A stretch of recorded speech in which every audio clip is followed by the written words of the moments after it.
Bueno, comenzamos a saludar a nuestros invitados esta noche. Doctora Sara Romero, directora de Salud Pública, muchas gracias por estar con nosotros. Muy buenas noches. Buenas noches a ti, a teleaudiencia. Bueno, el doctor Carlos Cuello, cirujano, oncólogo, que también nos acompaña esta noche. Doctor Cuello, tenga usted muy buenas noches. Buenas noches, Jorge.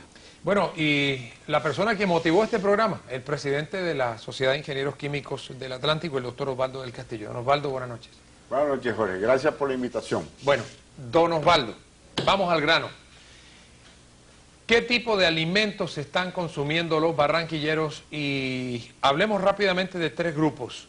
La preparación del pan, la preparación de los jugos y la preparación de comidas rápidas. Perfecto. Realmente la situación es grave, ¿no? Y el reto que tenemos todos los barranquilleros, la Secretaría de Salud y todos, porque debemos mirar qué propuestas de solución le damos a este problema inmenso.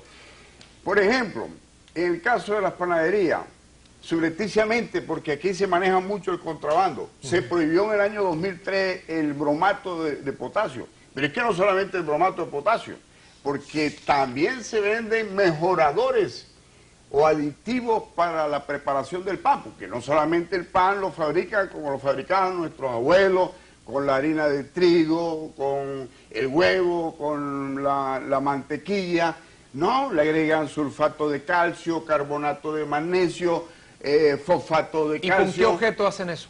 Con el objeto de mejorar la apariencia del pan, porque ellos te dan, por ejemplo, más elasticidad al gluten, te transforman la proteína, captan o capturan más cantidad de agua, capturan más dióxido de carbono y te generan un volumen de masa en apariencia de que se le puede vender, digamos, al consumidor un pan que aparenta ser de 1 onza cuando es de 15 gramos.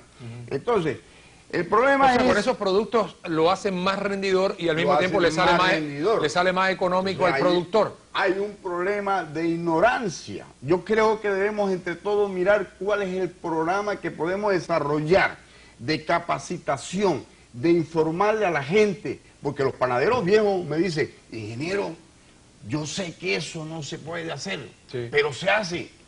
Entonces, pero la gente joven que empíricamente ha aprendido, que no ha aprendido por tradición lo sano que era el alimento de antes, entonces tenemos que prepararlo, tenemos que hacer, y nosotros aportamos nuestro equipo de profesionales. Yo sé que con la Universidad Metropolitana, con las facultades de Ciencia de la Salud que hay en la ciudad, con la Facultad de Ingeniería, con los químicos y con los químicos farmacéuticos que tiene la Universidad del Atlántico, podemos hacer un equipo grande para informar, para formar, para preparar, para que la gente haga las cosas bien hechas. Bueno, del pan pasemos a los jugos. Por ejemplo, los nitritos. Ajá. Usted ve un embutido muy rojo, un rojo muy llamativo, muy apetitoso, demasiado nitrito. Es que solo con verlo ya uno se da cuenta de que hay un exceso de nitritos y nitratos, que son unos antibacterianos que se le aplican a los embutidos con la idea de atacar la salmonela. La salmonela es una de las bacterias que más se desarrollan en este tipo de productos.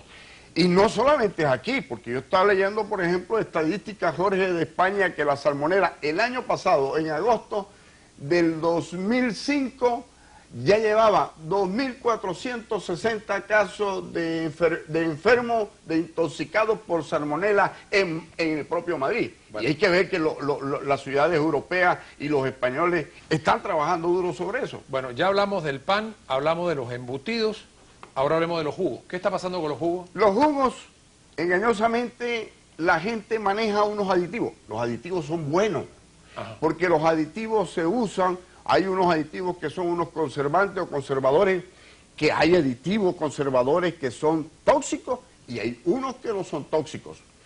Tenemos colorante, tenemos saborizante, tenemos antioxidantes para evitar que no se fermente, tenemos emulsificante, una cantidad de aditivos que es importante. ¿Podemos decir inclusive que hay jugos que no tienen fruta? Hay jugos que no tienen fruta. Entonces, sencillamente se toma un aditivo, por ejemplo, un color, un saborizante, se le agrega carboximetilcelulosa para darle viscosidad, para que se vea espeso, como decimos normalmente nosotros, y se le expende a la persona como un jugo que realmente no tiene ningún nutriente. ¿Qué hacemos los químicos? ¿Por qué usamos esos aditivos? Los usamos correctamente y en las cantidades que se requieren, pero medidas en una balanza analítica, porque es que eso no es al ojo. Claro. Y eso está definido en el Codex Alimentarius, que entre otras cosas es un códex que de pronto no lo conocemos nosotros, lo conocen los que están en los alimentos, pero como nos hemos metido en este debate, hemos estudiado desde el año pasado, venimos analizando ese problema a través de las tertulias, que usted sabe muy bien que nosotros todos los viernes tenemos una tertulia importante, y entonces hemos analizado lo que el Codex recomienda, porque el Codex te dice, este aditivo no lo debe usar, o este sí lo puede usar, pero en esta proporción. Claro. Porque si usted se pasa esa proporción, listo, usted va a crearle un problema sanitario, un problema de salud a la gente. Bueno, ahora sí, vamos a hablar de ese tema. ¿Y qué está haciendo Salud Pública para contrarrestar la utilización de estos productos químicos en la preparación de alimentos? Doctora Sara. A ver, Jorge, nosotros como un ente de control sanitario en el distrito de Barranquilla y direccionados por el INVIMA, sabemos que existen unas reglamentaciones como es la resolución 1548 del 2002 que señala la prohibición de la fabricación, expendio, uso y consumo del bromato de potasio, principalmente utilizado en la industria panificadora. Como Salud Pública hacemos la inspección respectiva en las fábricas que producen panes, y de igual manera en la industria que produce bebidas alcohólicas, y ellos lo que están utilizando es una mezcla de celulosa, de ácido ascórbico y alfa-amilasa, que combinado le da la textura que requiere el producto. Sin embargo, como bien lo expresa el ingeniero del Castillo, muchas veces se utiliza este tipo de productos de manera clandestina, indiscriminada. Sin embargo, la responsabilidad de Salud Pública como tal es la de velar porque este producto no se siga utilizando. De hecho, también ocurre con lo que es la parte de la industria productora de carnes frías. La resolución 4125 del 91 señala que existen unas medidas exactas para la utilización del nitrito como conservante en los alimentos. Es decir, el nitrato se debe utilizar 500 miligramos por kilogramo de alimento, que se considera una dosis que no es nociva para la salud. Y de igual manera, los nitritos se utilizan 200 miligramos por kilogramo de alimento para producir el efecto conservante que requiere la carne fría. Y de igual manera, Salud Pública realiza inspecciones a nivel de los frigoríficos, revisando las fichas técnicas y revisando el control de calidad de estas empresas, y esto es lo que nos permite a nosotros darle la certificación a ellos de que están cumpliendo con las normas establecidas. Ahora, la gente que está viendo el programa en este momento puede estar tranquila de que Salud Pública sí está visitando los frigoríficos, a los productores de jugos, las panaderías, para que estas personas no estén utilizando ingredientes que en un momento determinado puedan ser un peligro para la salud de las personas. De hecho, nosotros regularmente se hace esta inspección. El programa de control de alimentos y bebidas alcohólicas de Salud Pública realiza periódicamente esta inspección a nivel de la industria panificadora, de la industria de carnes frías y de otro tipo de industrias donde elaboran productos que utilizan este tipo de sustancias para conservar, como son nitritos, nitratos, conservantes, que favorecen que el producto dure más tiempo sin que se produzca una descomposición de este. Bien, nosotros hablamos con el doctor del Castillo y él nos decía que estos productos químicos, el bromato de potasio, los nitritos, los nitratos, los aditivos, los conservantes, los colorantes, en un momento determinado podrían afectar la salud de las personas, incluso llegando a enfermedades tan graves como el cáncer. Por eso hemos invitado al doctor Carlos Cuello, que es un reconocido cirujano general y oncólogo en la ciudad de Barranquilla, para ver qué interpretación le da a él a todo esto que estamos analizando en la noche de hoy en Primero Barranquilla. Doctor Cuello, Una persona que esté consumiendo este tipo de productos sin saberlo muchas veces, ¿qué repercusiones puede tener para su salud? Evidentemente, Jorge, son fatales, ¿no? Existen alrededor de unos 600.000 elementos químicos utilizados en la industria y en muchas partes, y de los cuales 70.000 tienen poder cancerígeno. Cuando hablamos de elementos cancerígenos es todo aquel elemento biológico, físico o químico capaz de desencadenar un cáncer. Esto también tiene algunas relaciones con el tiempo de exposición, la cantidad, la injerencia y la forma como se tiene contacto, porque estos elementos no solamente por la ingestión, puede ser por contacto, por inhalación, el medio ambiente, todas estas cosas son factores predisponentes. También influye en eso la respuesta del huésped, o sea, del paciente. No es una cosa de efecto-causa directamente, pero sí incrementa considerablemente a estas cosas. Y si a eso le agregamos otros factores, como es el carácter hereditario, entre un 5 a 10% de todos los cánceres tienen origen hereditario. Si a eso le agregamos que tiene factores de riesgo ambientales en la ingesta, en todas esas, sobre todo la nitrosamida, es un elemento, como lo acaba de decir la doctora Sara, muy perjudicial. De hecho, a nivel de regiones, de zonas, encontramos una incidencia mayor de unos tipos de cánceres que en otros, que tiene relación con los alimentos. El caso concreto en Estados Unidos, el problema de Estados Unidos es el cáncer de mama, por la dieta que tiene.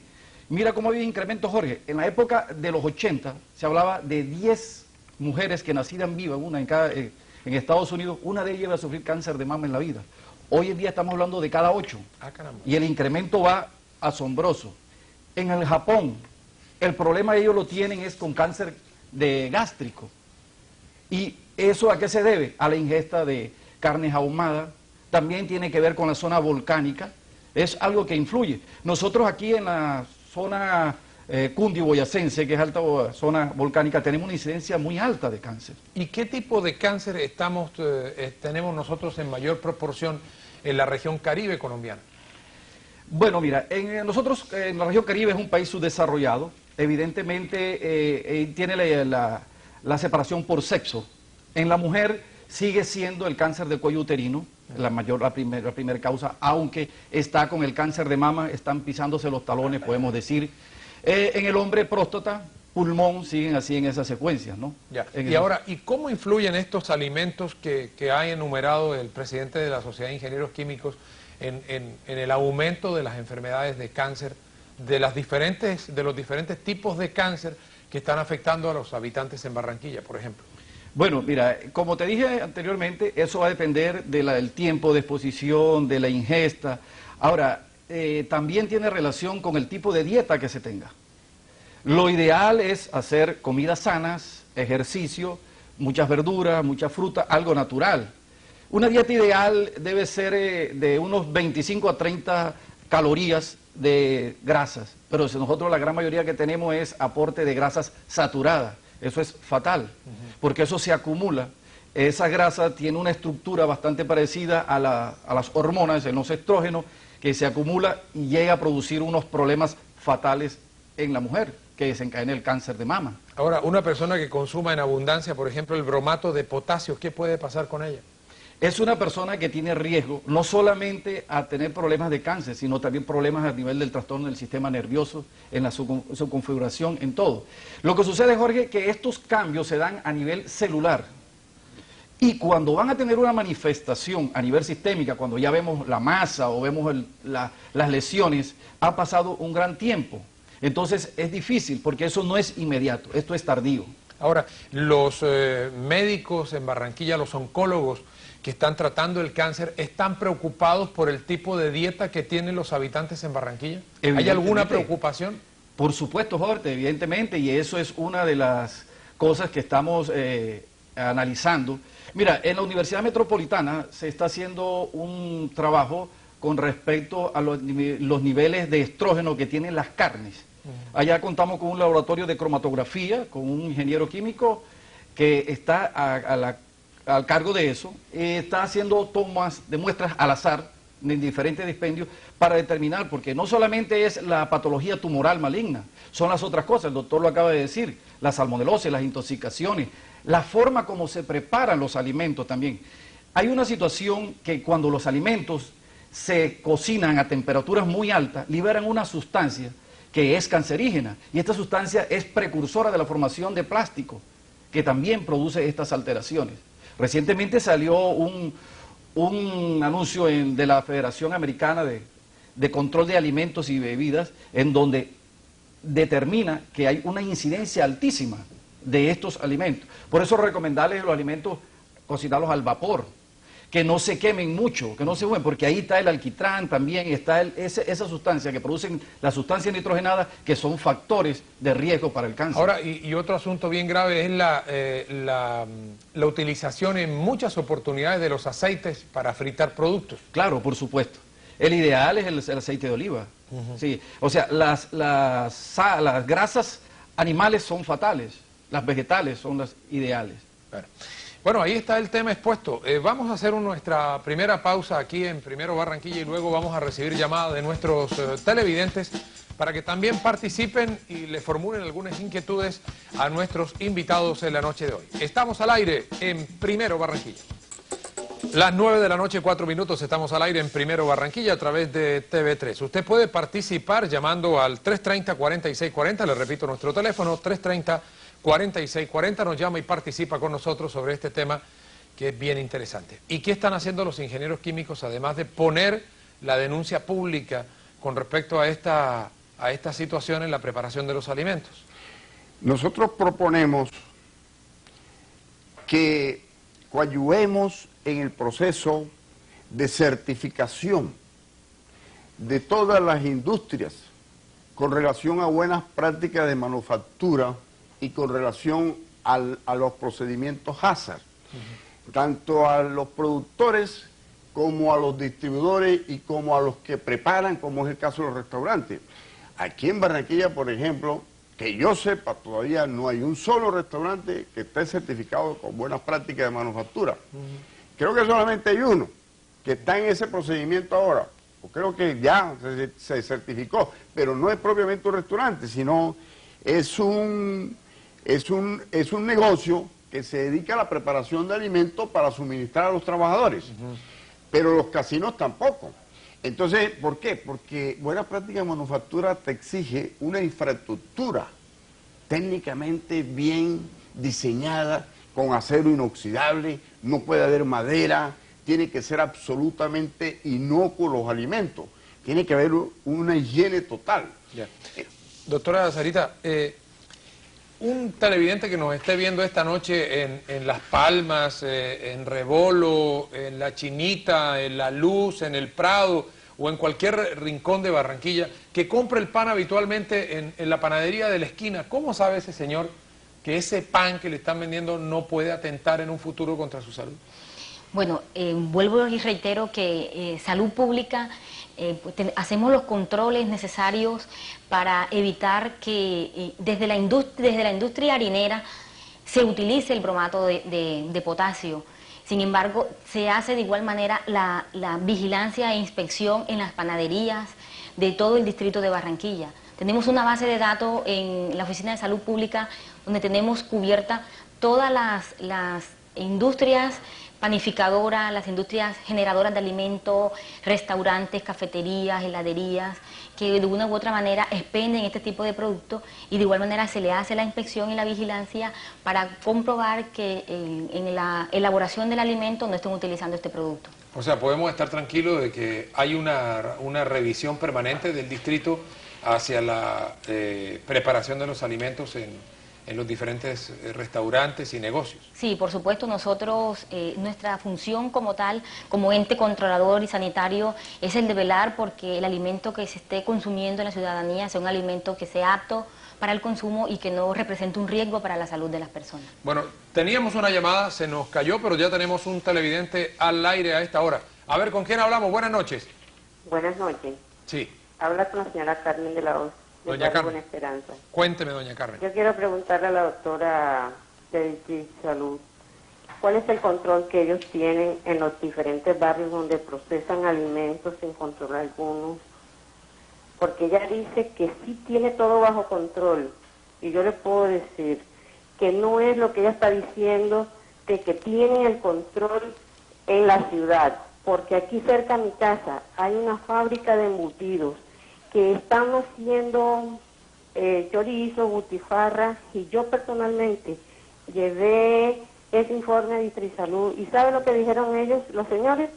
Que ellos solamente habían hecho butifarra durante temporadas navideñas, y ojalá hicieron un seguimiento a lo que yo les estoy diciendo para que vean que no es mentira, que ellos sí están procesando a toda Barranquilla y salen 100 libras de butifarra diariamente, y no viene aquí Distrisalud a supervisar las basuras, los olores nauseabundos. Esa casa no tiene el cuidado preciso para hacer esa cuestión de alimentos.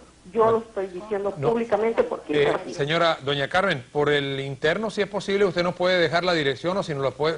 Denos la dirección, por favor, del... Claro que la doy. ¿Cómo es la dirección?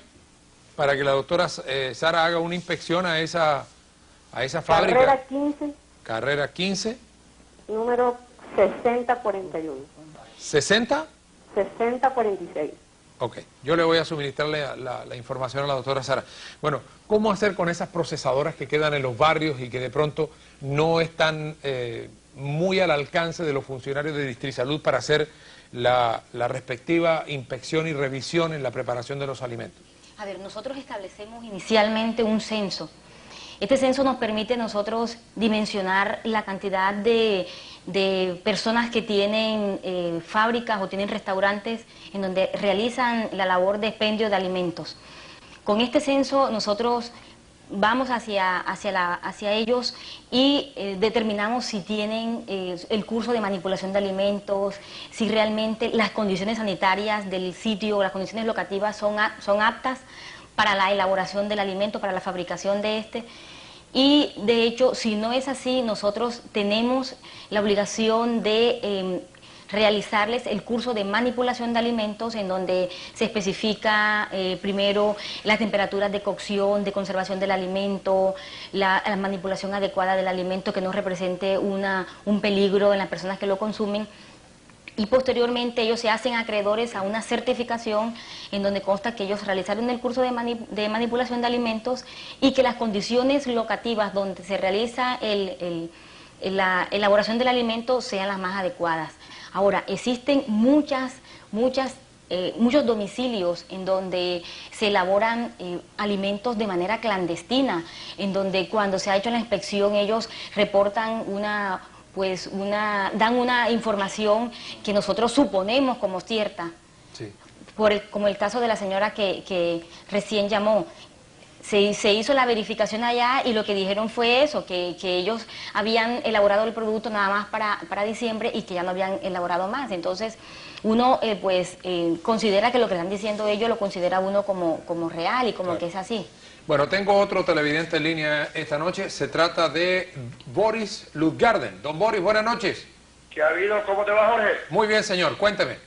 Hombre, tengo una inquietud para el doctor Castillo. Sí, señor. Hombre, ¿cómo es posible que en Colombia, por ejemplo, en el caso mío, que yo sufro de problemas gástricos, he notado que el problema gástrico que sufro es por el producto monosodio glutamato? Es un preservativo que lo tienen las comidas frías más que todo. ¿Cómo es posible que en Colombia no han podido ninguna entidad controlar de que los productos comestibles digan qué contienen? En Estados Unidos, por ejemplo, que es un país que no sea que yo admire mucho, pero dice qué contiene cada alimento por norma de ley. Sí. A ver, doctor. A ver, doctor del Castillo. Don Luis. Sí, Boris. Señor Boris, la verdad es que usted tiene toda la razón.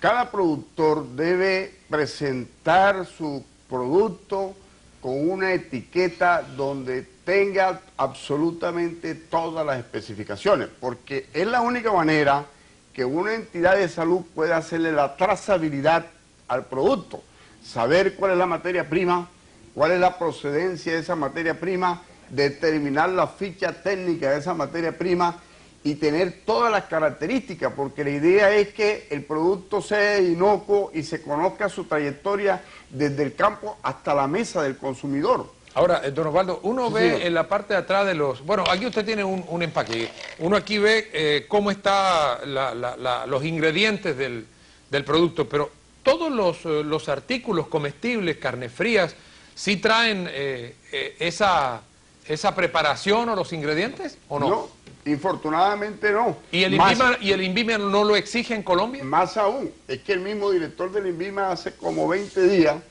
denunciaba por una cadena nacional que se estaban dando casos de productos enlatados que le estaban cambiando las etiquetas por etiquetas nuevas cuando los productos estaban vencidos.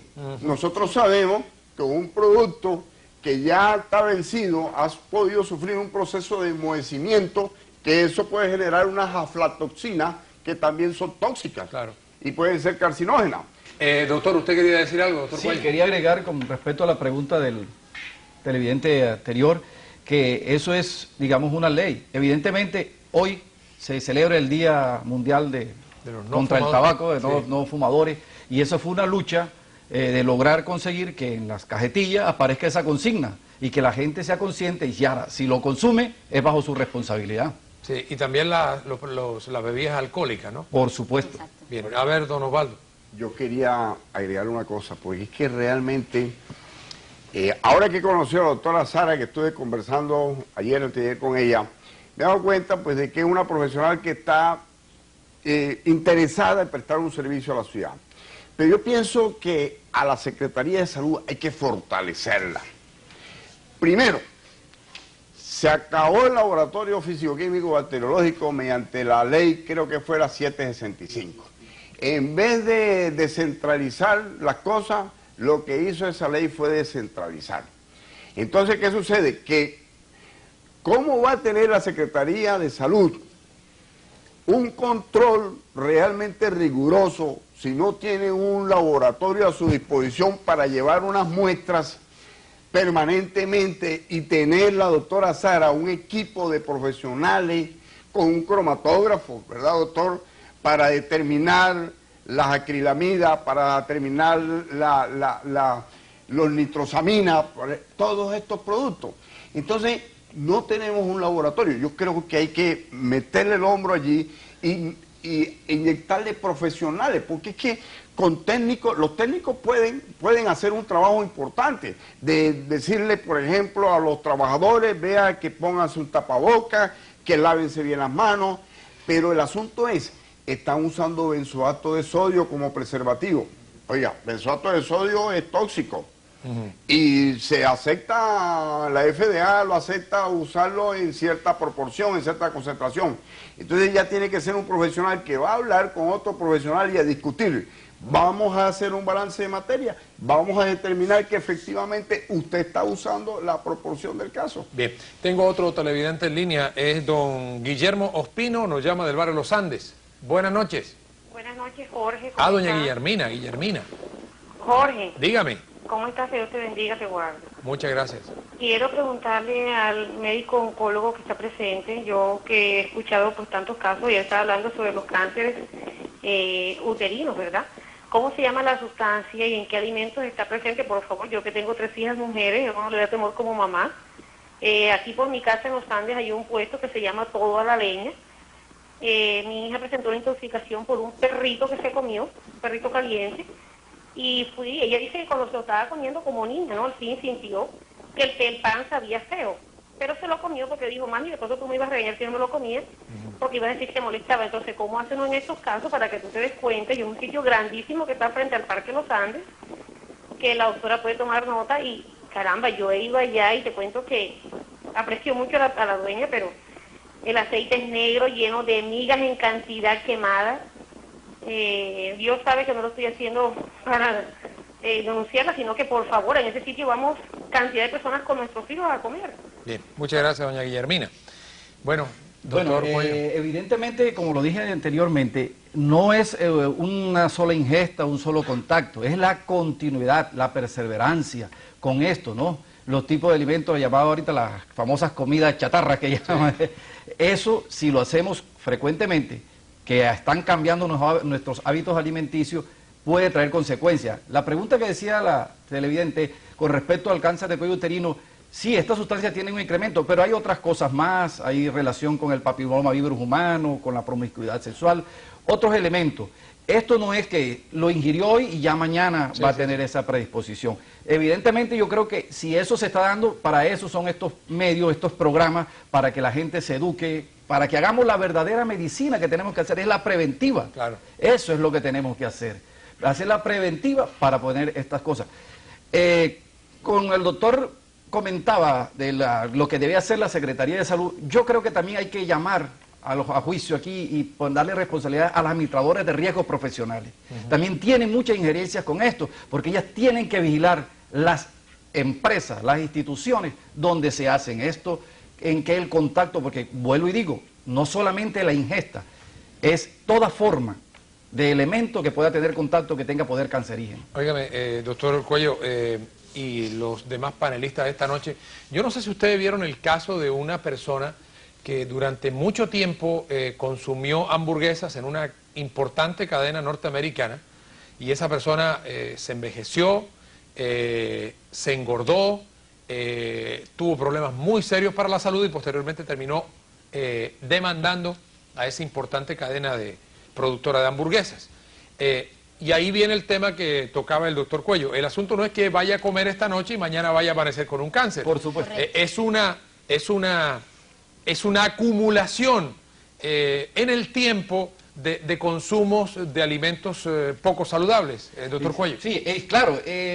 ¿Cómo nos damos cuenta de esto? Porque es que hacemos experimentos, hacemos seguimiento, ponemos a los ratones, por lo menos en contacto con esta sustancia, se la aplicamos, ya sea ingiriéndola en contacto, pero de diferente forma. Una exposición continua de unos 20 a 24 meses, posteriormente estos animales se sacrifican y se hace el estudio a nivel de la célula, porque es que estas alteraciones se producen a nivel de la célula y luego, cuando ya hay alteración de una célula, van creciendo y se reflejan en las manifestaciones y en las molestias que tenemos. Por eso podemos dar informe de esto y las investigaciones que se hacen en base a esto. Bien, ya voy con don Jorge Noguera, que está ahí en el teléfono. A ver, don Nicolás, don Osvaldo. Sí, hay un aspecto que es muy interesante para tener en cuenta, el problema de la venta de agua en recipientes plásticos. Resulta que yo considero que la bolsa plástica debe prohibirse, no se puede vender agua en bolsa plástica porque es una bolsa que la manipula todo el mundo, tiene coliformes totales, tiene todo lo que usted se le imagine. Bueno, y en envases plásticos, ¿por qué? Y entonces la persona se lo lleva a la boca. Eso por un lado. Por otro lado, no se está utilizando el mejor plástico. Nosotros tenemos la idea de que el plástico es totalmente impermeable y eso es mentira. Los plásticos realmente permiten la migración, tanto de la parte interna al externo como de lo externo al interno. Claro que hay algunos plásticos que son mucho más resistentes, pero por lo general se usa el polietileno y ni siquiera un polietileno de baja densidad, ni mucho menos de alta densidad, o se usa el polipropileno. Y entonces la gente compra, por ejemplo, una bolsita de papa y la toca y uno ve y está grasosa por fuera. ¿Por qué? Y así como la grasa puede permear, también los microorganismos del vendedor que tiene en las manos también emigran hacia el interior. Don Osvaldo, ¿y qué pasa, por ejemplo, cuando esas personas están tomándose el agua de la bolsa y comienzan a tener un contacto ya muy fuerte con ese producto? No, pues indudablemente ahí va los estafilococos, ahí van las salmonelas, ahí van todos los microorganismos que hay en el ambiente. Y además de eso, el problema de que los plásticos también, cuando los plásticos no son aptos, porque un plástico bueno, por ejemplo, es el polietileno terestalato, pero es más costoso. Entonces a la gente hay que a la gente hay que decirle, vea, pague un poquito más pero a la larga es una inversión a su salud. Sí. Entonces hay que educarla de esa forma. Bueno, don Jorge Noguera nos llama del barrio Paraíso. Don Jorge, buenas noches. Buenas noches, don Jorge. Dígame, señor. No, una cosita. Si el producto que es el preservativo el que está afectando la salud, yo les hago una pregunta. ¿A las panaderías les han pasado alguna circular donde se les prohíba utilizar ese producto que altera el problema de la salud? Porque si las panaderías no tienen establecido que es prohibido utilizar ese producto, pues todo el mundo lo utilizará porque realmente lo amerita para que el producto dure 2, 3, 4 días o para que no se propague el hongo que es el que produce la levadura. Sí. Doctora Sara, ¿le responde usted a...? Sí, claro. A ver, como bien lo señalé yo en un inicio, el INVIMA, el Ministerio de la Protección Social, expidió la resolución 1528 de febrero del 2002, en donde señala la prohibición, la fabricación e importación del bromato de potasio. Y las panaderías tienen la obligación de ceñirse a esta resolución, porque si no lo hacen y se decomisa algún producto donde se revisa y se comprueba que tiene este producto en su configuración o en el producto que se elaboró, da lugar a una sanción para la empresa que todavía lo esté utilizando. Doctora Sara, yo le voy a hacer una pregunta. ¿Se ha cerrado algún establecimiento en Barranquilla en los últimos meses porque se ha detectado que hay irregularidades en el procesamiento de los alimentos? Bueno, nosotros no hemos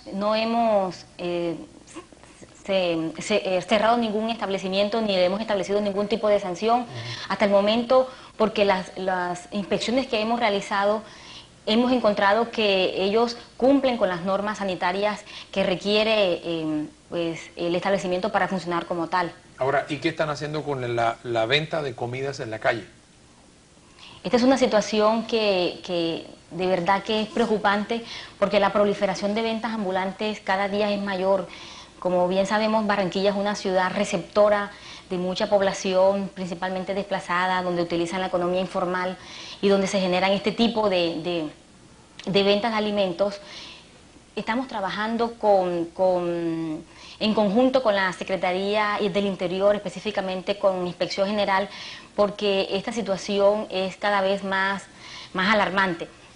Tenemos el caso de que ya comenzamos a elaborar un censo para actualizar nuestra base de datos debido a la cantidad de ventas que se están generando, pero tenemos que tener en cuenta algo, que estas ventas se ciñen también en la resolución 604 del 2004, en donde señala que la venta de alimentos callejeros podemos nosotros establecer cualquier tipo de control solo si previamente las autoridades competentes han hecho la reubicación y la reorganización de ellas. De resto, Salud Pública no podría actuar sin antes Espacio Público haber confirmado que ellas pueden permanecer en ese sitio. Bueno, yo tengo una pregunta para el doctor Cuello, derivada de la inquietud que formuló el televidente hace unos instantes, pero ya voy con él. Primero, saludo a don Mauricio Jiménez, que nos llama de Betania. Don Mauricio, buenas noches. Buenas noches. Yo veo que se han dedicado mucho a la parte empacada de los alimentos, pero también tengo una inquietud, y es con los alimentos que vienen, por ejemplo, el pollo que se vende en los diferentes supermercados. Dicen que es un pollo alimentado rápidamente para que crezca pues lo más pronto posible. Esos concentrados, esas soluciones que le dan, ¿de qué manera repercuten en la salud humana? Porque no es un pollo prácticamente natural, sino criado químicamente, lo mismo que los demás animales. Esa es mi pregunta. Muchas gracias. Ahí viene el tema de las hormonas. ¿Quiere responder esa pregunta, don Osvaldo? Bueno, sí, indudablemente que no solamente pasa eso con el pollo. El doctor lo señalaba ahora rato.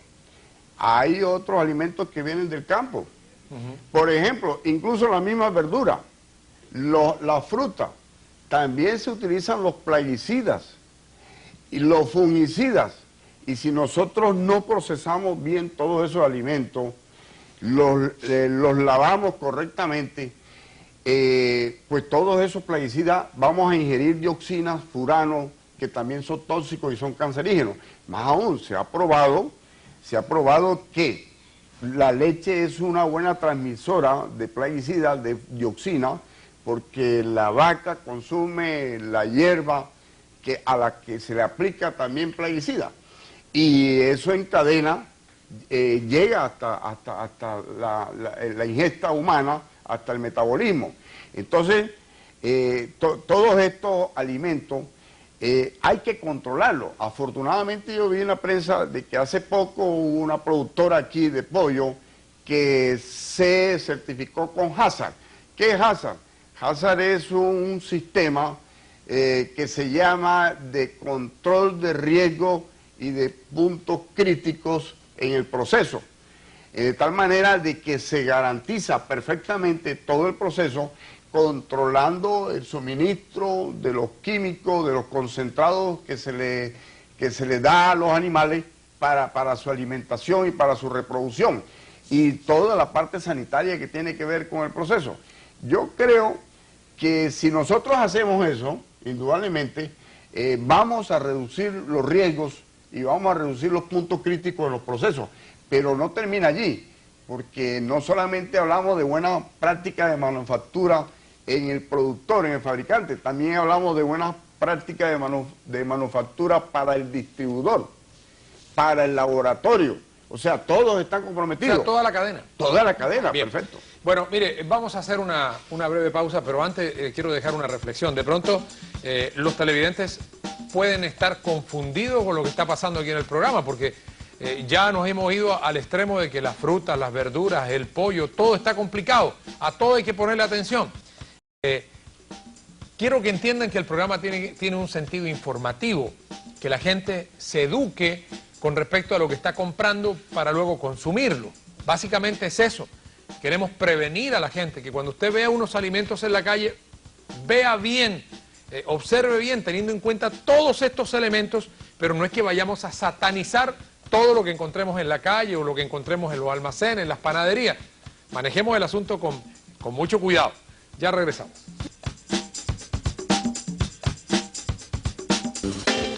Bueno, estamos entrando ya a la parte final de Primero Barranquilla en esta noche. Doctor Cuello, ¿cómo hacemos para saber escoger los alimentos que puedan ser en un momento determinado unas ayudas para nuestro crecimiento, para nuestra salud, y que no vayan a constituirse en un problema precisamente para la salud?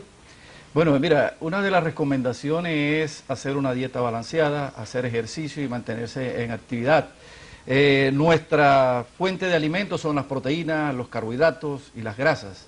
Entonces, a proporcionar en las grasas por lo menos el 20 al 30% de los nutrientes, con proteínas mayor porcentaje y luego con los carbohidratos. Porque es que hoy en día no solamente tenemos eso, Jorge, mira, hoy en día la obesidad es considerada la epidemia no infecciosa de la humanidad. Bueno, ese es un problema gravísimo en los Estados Unidos y en Europa, sobre todo en los Estados Unidos.